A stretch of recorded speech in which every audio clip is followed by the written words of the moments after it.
Welcome to today's Bible reading. We're continuing in our way through Genesis. Today we're at Genesis 12 and we begin what will be one of the longer narratives in Genesis, the account of Abram.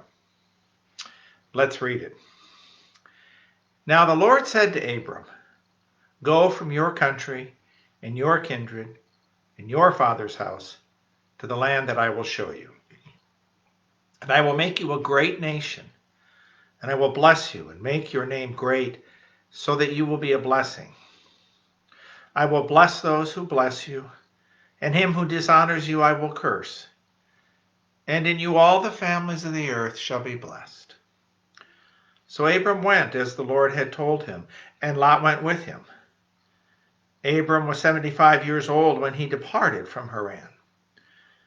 And Abram took Sarai his wife, and Lot his brother's sons, and all their possessions that they had gathered, and the people that they had acquired at Haran, and they set out to go to the land of Canaan.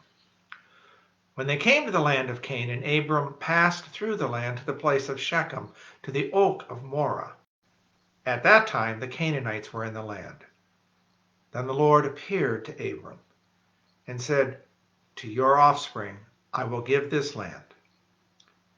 So he built there an altar to the Lord who had appeared to him. From there he moved to the hill country on the east of Bethel and pitched his tent with Bethel on the west and Ai on the east. And there he built an altar to the Lord and called upon the name of the Lord. And Abram journeyed on, still going toward the Negev. Now there was a famine in the land, so Abram went down to Egypt to sojourn there, for the famine was severe in the land.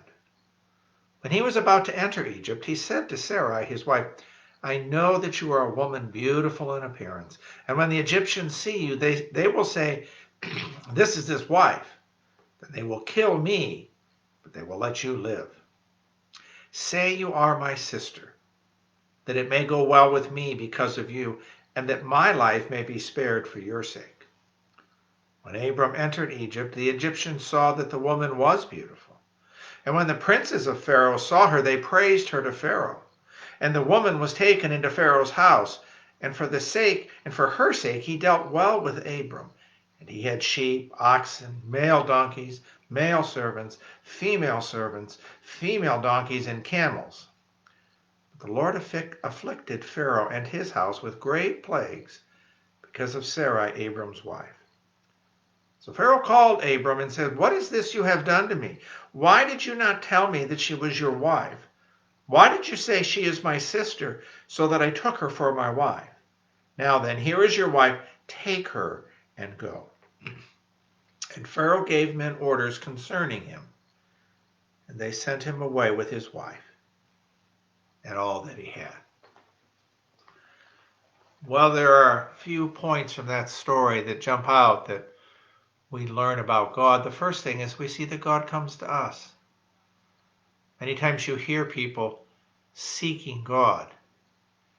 And from our perspective, it is many times a genuine seeking of God, but God is the one who seeks us. God is the one who comes to us and does for us. Here for Abraham, he promises to bless him. Now we see the blessing is not just to make Abraham feel good about himself. There's a very clear purpose of his blessing, that he blesses Abram, that he might be a blessing to all the world. And it is from Abram that Jews come, but God's blessing on the Jews was never intended to be just for the Jews. It was intended to be that through the blessing on the Jews, all the world would be blessed. So God comes to us, and then we're told the story of Abram and Sarai in Egypt, where Abram's afraid. So he tells his wife to lie, to kind of protect them both, he said. Well, of course, things didn't work out at all, and Abram is exposed in his lies. And even though Sarai is taken into Pharaoh's custody for a brief time, she is eventually returned. We see in that part of the story the mercy of God. There's nothing redeeming about Abram in that story that we ought to say, well, that was a good decision. It was a bad decision. And we might look at it and go, well, he got what he deserved. But God doesn't operate that way. Thank the Lord that none of us get what we deserve. God is merciful to Abram as he is to all of us, and he provides and protects Abram even when he makes a mess of things. So a couple things to think about. One is that God finishes what he starts. He came to Abraham and he said, I am going to bless you, and the work that I'm going to do in you will spread throughout all the world, and we'll see that as the story develops. And even though there are many ups and downs, and there are many times questions about how will God and when will God make his promise clear, God finishes what he starts. And so for those of us that have cast our life upon him, that rely upon him for everything and to save us, we can with great confidence remember that God will finish what he started. That work that he began in our hearts through Christ, he will carry to completion. We see that Abram's response to God's blessing was worship. He built altars at least a couple of times in this story, and that's a great response.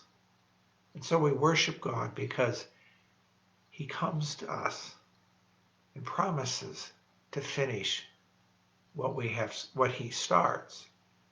We can also worship God because he's merciful to us. We are no different than Abram. We make a mess out of our lives even when we're trying to serve God.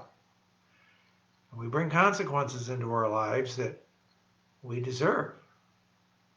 And God in his great wisdom does not always shield us from all the consequences. We never get everything that we deserve. God is merciful to us.